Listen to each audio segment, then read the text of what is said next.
Actually ano siya, passion ko, eh. Kasi nung mga bata kami, ang paggawa ng giant lantern kasi, community effort. Kami yung tinatawag na mga homegrown lantern makers. Hindi kami binabayaran, tutulong lang, may pamerienda, gano'n. Tapos hindi mo alam, papasok yung sistema sa'yo. Yun, na-passionate ako. Since childhood, siyempre, kaya lang, wag mong bibilangan yun. Since 1986 kami yung nagnegosyo. Pag uwi ko ng abroad, walang trabaho, naisipan kong mag-repair-repair muna sa mga bahay-bahay. Tapos, incidentally, for every adversity, there is an opportunity. Kaya nga, nung naglahar, kinomission ako ng government namin dito, yung mayor, para pagandahin yung San Fernando para magbalik yung mga negosyante at saka mga population. Kasi nag-exodus yung mga tao nun eh. Yun ang pinaka-lowest part na namin. Kaya nung napaganda na yung San Fernando, nagbalikan yung mga tao. Doon ang naging role ko. Pagandahin yung San Fernando at yearly, nagde-design na kami. May mga paraan, alam mo naman yung mga Pilipino. For every adversity nga, there's an opportunity, sabi ko nga. Naggaling kami sa pinakamahirap nga, yung lahar eh. Yung pandemic, parang hindi man kami talagang apektado. Physically kasi dun sa lahar, wala nang tao dito. Tubig yung sa amin kasi nga, kumakatok na yung lahar. Papunta na rito. Yung mga ilog na tabunan, walang dadaanan yung tubig. Kaya puro baha. Actually, puhunan. Kasi magastos yung, malaki yung puhunan niya eh. Pero actually, may mga government agencies na tumulong sa akin, kagaya ng DSWD. Meron silang program no, na tawag nilang Self-Employed Assistance Program. Parang pinapahiram kami ng puhunan. At from that, nagka-award ako sa Malacanang na yung kabuhayan na wardiya ko. Kasi napalaki namin yung meager amount na pinahiram sa akin. Naging success story tuloy. Pwedeng kopya yun eh. Well, actually, nagkaroon kami ng problema niya minsan, yung intellectual property right. Kaya lagi na lang namin na wala ka nang magagawa eh. Limbawa, nag-design ako ng poinsettia, walang dahon. Lagyan na yun ng dahon, di ba na? Paano mo habulin? Pero yung main picture niya, kinuha niya. Pero sabi namin, parang nakatulong ka na rin lang. Kasi ang kinonsult namin sa DTI yan eh. Yun nga, paparehistro mo yan, ang gastos, patapos sa design lang, papalit-palit yung design ng isang mayor o ng isang LGU. Halimbawa, isunod siya, ngayon, Santa Claus sa susunod. Sa susunod, ano naman, Joy to the World. Sa susunod, puro karakter. Paano mo, dami mong nirehistro. Hindi naman sa hindi namin naranasan yung pandemya. Kasi nga, psychologically, inassess namin yung buyers. Di ba, ang naging mentality nila na gastusin yung pera nila. Kasi masyado silang nalungkot. Ang gusto nila mag-decorate para mapasaya naman yung Christmas nila. Tsaka yung ginawa namin, nagpa-online seller kami sa maraming gustong kumita. Kahit na magkano lang. Dumami yung mga nagtitinda namin. From that pandemic, para makatuloy lahat sa tulay, makatawid. Ganun yung ginawa namin. Kahit tutubo ka, halimbawa, 100, 50-50 kami, para kumita siya. At makaraos din naman sa pandemic. Tsaka yung mga taon, dami bumili. Dahil yung psychological effect nga, dahil naburyong sila, gusto nila maging masaya. Tsaka gusto nila lang gumastos, no? Parang, di naman in-exploit. Parang naging namin yun. Battleground namin para ituloy yung paggawa. Actually, lahat mabenta eh. Wala ka namang, may mga standard na kasi yung ginagawa. Conforme na lang, so paiba-iba yung decor nila. Minsan, specialize yung papagawa nila. Doon kami natataranta pag specialize. Hindi kagaya ngayon, nag-stock na kami for next year. Kasi ganito yan eh. Pag uuwiin yung mga balikbayan, bibili. Piniprepare mo yan January, February. Tapos by February, magpupunta na yung mga exporter. Mga importer niya. Isiship sa Amerika, Canada. Usually, kumuha lang kami 2 ship lang. Hindi namin kasi kaya yung market. Yung totoo nito, napakalingin yung market, hindi mo kaya. Kaya hindi kami nagwe-website eh.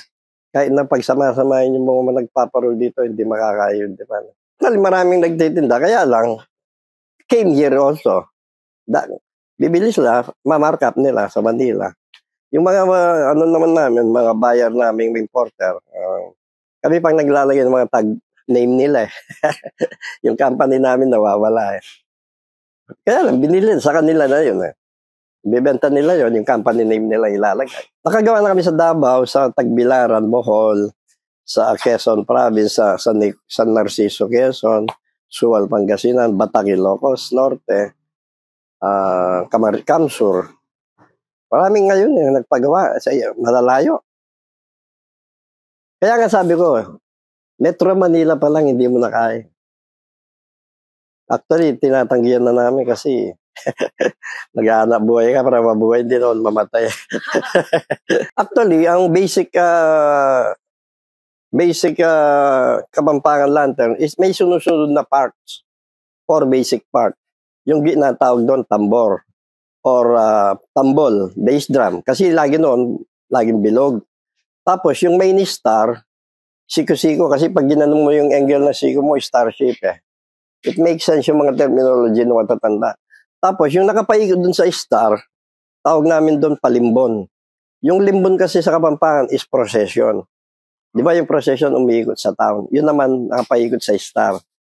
Tapos, dahil nga yung karakter namin na hindi siya satisfied, linagyan na naman ng dibuhon, tawag doon puntetas. From the root word punta, kasi sa amin yung punta ay dulo, outer layer.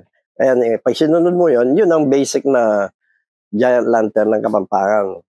May tambor, may siko-siko, may palimbon, tsaka may puntetas. Para bang sa bahay, meron siyang komedor, meron siyang sala, meron siyang terrace, gano'n. Ano siya, well-defined. Siguro kami lang sumusunod nun eh. Ako yung unang nag-design ng yung computerized giant lantern. Pero nung nag-assess kami, sinabi ko dun sa board na parang pag maalisin natin yung human factor, hindi na siya festival. Kasi suswitch mo na lang. Wala nang labanan. Ang ligligan, from the word itself, napakahirap ding i-explain eh. Ang ligligan, ibig sabihin nun, yung matirang matibay eh. Parang sa WWF, yung matirang matibay, yung Royal Rumble. Kasi noon, pag pinailaw yung parol hanggang madaling araw, hindi tumitigil yan. Kung sino yung masunog, talo. Kung sino yung marami pundi, talo. Parang gano'n. Pero ngayon, may sets of rules. Kaya nag-iba. Saka ngayon, more on yung mga play. Noon naman, more on art. Ang mga design noon, more on bulaklak, dahon, carved lines. Pero limited yung play. Kagaya naman namin, na-introduce ko yung gagawa ka ng mga images. May lumilitaw na dove, may lumilitaw na Three Kings, may lumilitaw na angel. Ganon. Nagagawa naman, nagte-text message na siya. Kung mayroon kang gustong ipaabot, nakakasulat ka na. Yun ang modern namin ngayon. Kasi kuminsan, 4 yung isang cubicle, 4 ang kulay. Medyo actually makukuha, kaya lang, yun nga ang reason namin. Hindi na siya festival kung wala ng human factor. Kasi minsan doon nagkakatalong na yung teamwork eh. Alisin mo na yung di pa-program mo sa mga technologies, magagawa mo yung gusto mo. Kaya lang, switch mo lang. Wala nang excitement. Oh, corny. Hindi kasi may isa pa yon. Nakikita mo yun sa matter of judging. Kung sino yung makakasunod sa music. Paiba-iba yung ang unang round, sa'yo yung music. Pangalawang round, hindi na sa'yo. Kaya makikita mo kung gaano ka kagaling mag-ikot eh. Lalo na yung third round, paiba-iba yung music. Makikita mo yung teamwork nun. Actually, it's a tradition. There are no school that teaches how to make lanterns. There are no book written about it. Yung matatanda na, they pass it from one hand to another. Maraming gumagawa sa amin. Siyempre, give a chance to another next generation. Saka, wala ka naman dapat pang patunayan naman eh. Nandito na. Kasi minsan nahiya ka, marami kang trabaho, tapos kukunin mo pa yung giant lantern. Gusto namin gumawa actually. Kasi nga, malungkot ka pag Christmas na hindi ka kasali eh. Kaya lang, may mga factor na tinitimbang mo na ikaw, economically stable ka na, ba't di mo hayaan yung iba na kumita naman? Parang gano'n. Ah, at saka kung minsan wala ka namang gagawing barangay. Minsan kasi tatlo yung gumagawa sa amin, yung kapitan naiipit patuloy, di hayaan mo na lang, parang gano'n. Actually ako may mga ideya, kaya lang binibigay ko na lang kasi parang payback na lang ako, eh. May pino-propose ako kahit di na akong gumawa. Halimbawa, yung do it yourself parol, paano ba yung technology niyan? Bibigay mo na yung ideya. Halimbawa, Lego type, breakdown siya, tapos i-assemble, i-export mo. Binibigay ko na yung mga ganyan kasi sa totoo, di mo na makakot yung pera dito sa mundo. Kung may mga negosyanteng magka-ideya, no, di okay lang. At least nabigyan ko sila ng ideya. Tapos yung mga green lanterns, na inisip namin yung maraming water lily dito, pwedeng i-develop yung water lily na gawing pampapil dun sa parol para pag indoor decor. May mga idea na ako, kaya lang walang raw mat, eh.